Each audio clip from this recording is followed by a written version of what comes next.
Hey guys, it's Christy from Retail Bliss. I'm back this week with another video, and this time I'm going to get it a little bit more personal.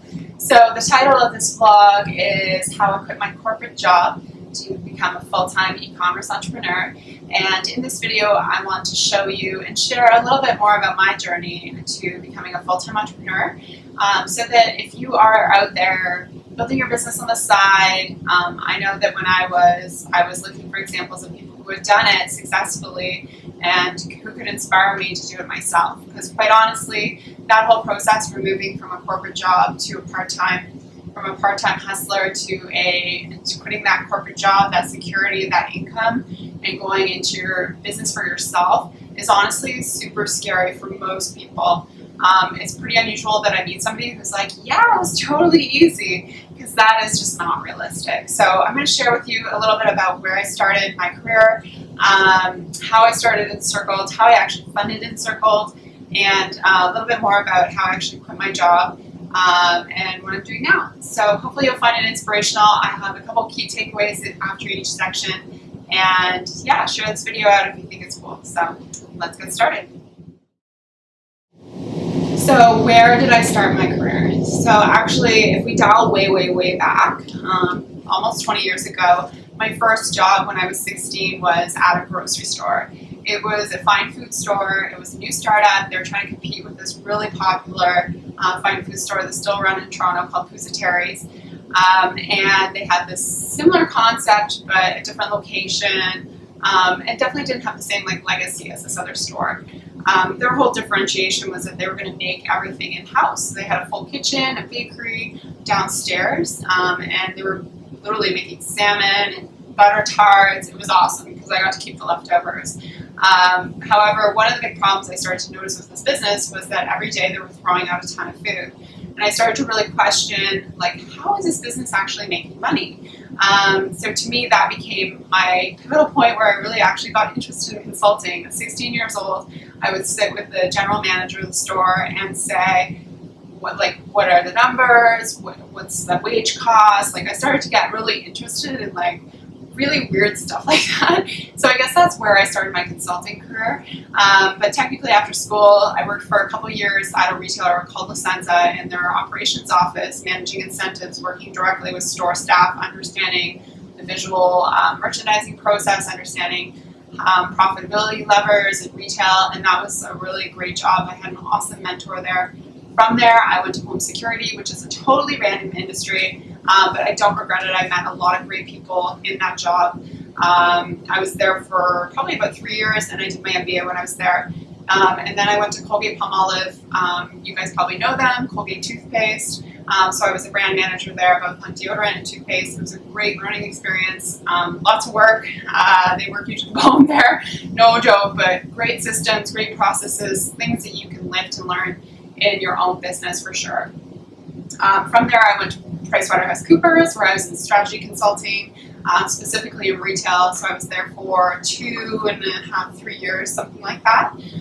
Really great opportunity for me. I was part of a merger and acquisition that kind of went awry. So I was kind of new blood, if you will. So I was more malleable to be part of the company. So I got a lot of opportunity out of that. Quite frankly, I got promoted quicker.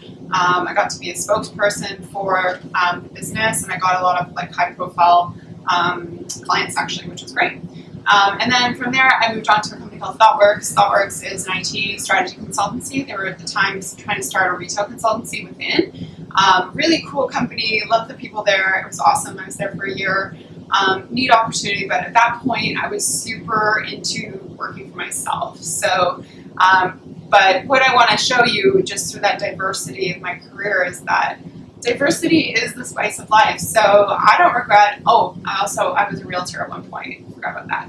I don't regret anything I did in my career. I don't regret any role that I took, because at the end of the day, I learned something. So if you're sitting there in a job and you're like, frig, this job is the worst ever, I want to be making my silver bracelets 24/7 and I don't want to be in this office. Really take a pause, because these people who are employing you full-time and who are paying you deserve a fair share of your mindset, and also be grateful for what you have. So if you have a great office space, if you have great processes. Like, what can you learn from the environment you're working in today that you could bring into your company in the future? So just think about that.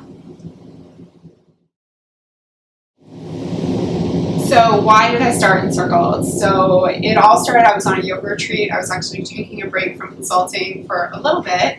I took a couple weeks off and I was packing, true story, suitcase broke. It was like the 11th hour. I was leaving the next day and I started getting really pissed off that my clothing didn't do more. And I was like, why do I need a cover up and a scarf and a cardigan? I had this circle scarf from American Apparel, which was like just awful. It was fraying, it was see-through, it looked like a sack when you tied it. And I'm like, I could do this so much better if there was just like snaps or Velcro or something like that. So that's where the idea of the cardi started, and that was in 2012. And I didn't actually bring that product to life until December 2012, I think is when we got our first shipment, and made my first sale. Thank you, Kate. She bought my first cardi for me, which is, you know, you never forget your first sale, which is pretty cool. She's a friend of mine, and I know she watches these videos. So anyway, so I was running that business. That was 2012. I was working at that time at PricewaterhouseCoopers full-time. And I was a consultant, as I mentioned, so I traveled. So I had a couple clients where I was gone 5 days a week, which you can imagine being on the road, being a maker, an entrepreneur, that's really difficult.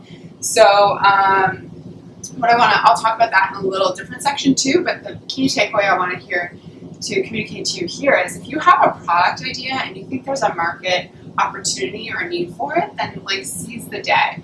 If you have something really great, and you work full time or whatever you're doing, don't let that hold you back. There's a way you can figure it out. That expression where there's a will, there's a way, or my favorite Marie Forleo, it's figure outable. Everything can be figured out no matter what your configuration of your life is right now. So that's number 2. So how I funded Encircled. So how do you start a fashion line with no investors? So I used my savings. I think it was at the time probably about 20 grand or so in savings that I literally took, and I kind of poured. I didn't do a one-shot deal, but progressively throughout the first year of business, I think I poured something like that into it. And of course, it was generating some revenue in the first year, so I didn't have to put too much in it. But obviously, having a full-time job really helps you when you're starting a business. So you have a consistent revenue stream. You don't have to worry about that. You can funnel some of your actual income towards your business to take care of some of those expenses. You don't have to be so stressed about money, and that is a huge blessing. Financial stress cannot be undervalued. It's really difficult for a lot of people. So my key takeaway there would be a little bit more about appreciation. Like, have appreciation for your income stream. Is awesome.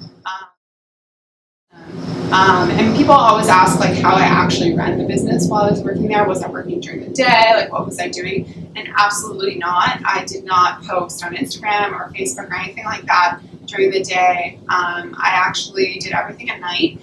So after client meetings, client dinners, I did that. I would pack orders on the weekend, and I would literally pile them into the airport taxi and take them with me and drop them at the post office box at the airport. The cab drivers, airport limo guys just thought it was so funny that I was always doing that, or I'd make them pull over the side of the road. I'd king of Dufferin at like 4 in the morning and just dump a bunch in a mailbox. It was ridiculous. But you know what? I hustled. And the other thing is I stayed organized, and that's super key. So what I want you to think about as a takeaway is if you only had 1 hour a night to work on your business, what would you do?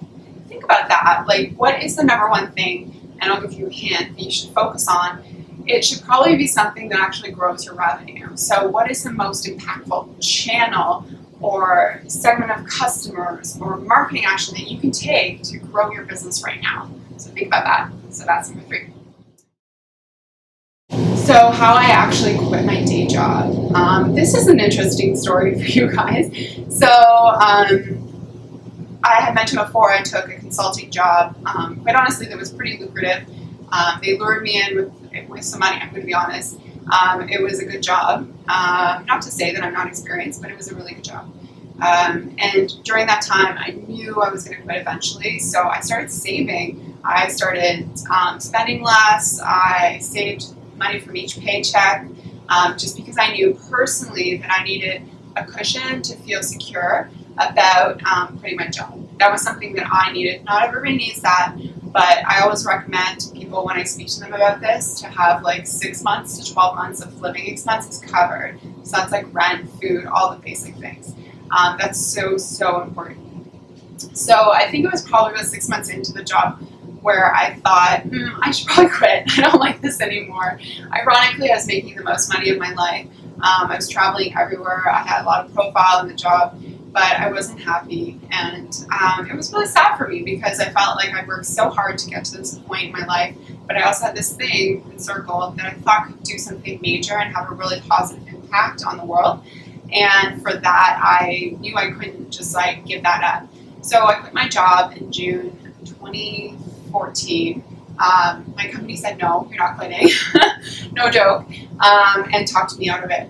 I then tried to quit again in September 2014. At this point, the president of the company called me and convinced me to stay. And then I subsequently tried to quit my job again in October. And at that point, it worked. And so my third time's the charm rule there. Really the takeaway is quit when you're ready. If you're not ready, then don't quit. I was clearly not ready when I quit the first 2 times because people talked me back into it in 2 seconds. The third time, it was for real, and they really put it on. Like, they really tried to get me to stay. They threw me this amazing going away party in New York City.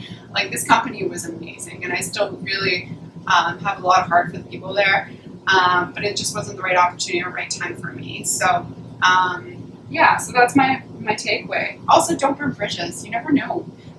Here's a funny story. One of my retailers for Encircled is actually an ex-colleague from that same company that I was just talking about. So you always want to keep things on the up and up. So if you're doing your side hustle, you're working full time, you want to quit your job, don't be like, screw you guys, I'm out of here. This job sucks, suckers. Be like, all right, I've got to follow my heart. This is something I need to do for myself. Like, really dig deep into those reasons and leave things like really smooth and good, because you never know when you may need to go back into the industry. It could happen. So what do I do now? So as you guys may know, I'm full-time in my fashion line Encircled, although I still do some consulting part-time for Retail Bliss. I would have to say I have less individual clients. I took on one larger contract this year. And I tend not to do a lot of individual coaching just because I don't have the time. But last year, that's like one of my things that kind of kept me afloat, quite honestly, was the consulting. To say that the transition from part-time side hustler to full-time entrepreneur was easy would be a lie, to be honest. From my perspective, it's not easy. And I don't think being an entrepreneur is ever easy. I was talking with a friend of mine at dinner a couple weeks ago, and I asked her, she's had a business for 10 years, she's on all these lists, she's super famous in women's business communities and stuff like that, and I asked her, I said, like, what, did you ever feel like totally secure and like you've just made it? And she's like, no, like every day is a new opportunity, which means more risk, which means more reward, of course, but it's also a lot of stress for people. So what I do now is very different from what I thought I would do. Last year was, quite honestly, a bit of a struggle financially for me personally. I was a bit lazy. I didn't move out of so I had Encircled in our home office in my condo up until June of last year, and then we moved into this space. And then I was too lazy to move, but quite honestly, I couldn't afford that condo myself on my new salary from Encircled, which was in the bottom tax bracket. I went from, I think I was in the second highest one to the bottom. I'm actually pretty surprised, knock on wood, I didn't get audited by CRA in Canada, but I spent most of my time last year living off my RSP contribution refund and my tax refund, as well as friends and like family, like money from Christmas and stuff like that. And this summer 2015, I realized I had to move. I couldn't afford my rent, I couldn't pay my bills, so I was in a little bit of financial hot water. So I moved into a smaller place. It's actually closer to the office, which is nice. And then we actually took on an investor in February 2016 for Encircled. So I was able to double my salary to what would be a reasonable level of salary for this position and size of business. And that provided me with a lot of security, quite honestly. You cannot underestimate the stress of financial insecurity. it's really awful, quite honestly. For me, that's something that like really stresses me out and keeps me up at night. And that's what I've learned is just part of being an entrepreneur. Your sales are up one day, they're down the next, you're making money one month, you're not the next. It's just all over the place. And that doesn't mean you're a failure, it doesn't mean you're a success. It's just the reality of being an entrepreneur. So my key takeaway for you out of this learning is that just be ready for anything. Being a full-time entrepreneur is not easy, but that doesn't mean you can't do it. 100%, I believe you can do whatever you want to do in your life right now with whatever you have, but you have to be methodical and you have to be planned about it. So save what you need to save, work on what you can while you're full-time without compromising your full-time job or burning any bridges, and then break out when it feels right for you to be a full-time entrepreneur. And that's my story. So thanks for watching all of this. Hopefully you learned something, and look forward to hearing from you guys in the comments. Thanks. Have a good day. Bye.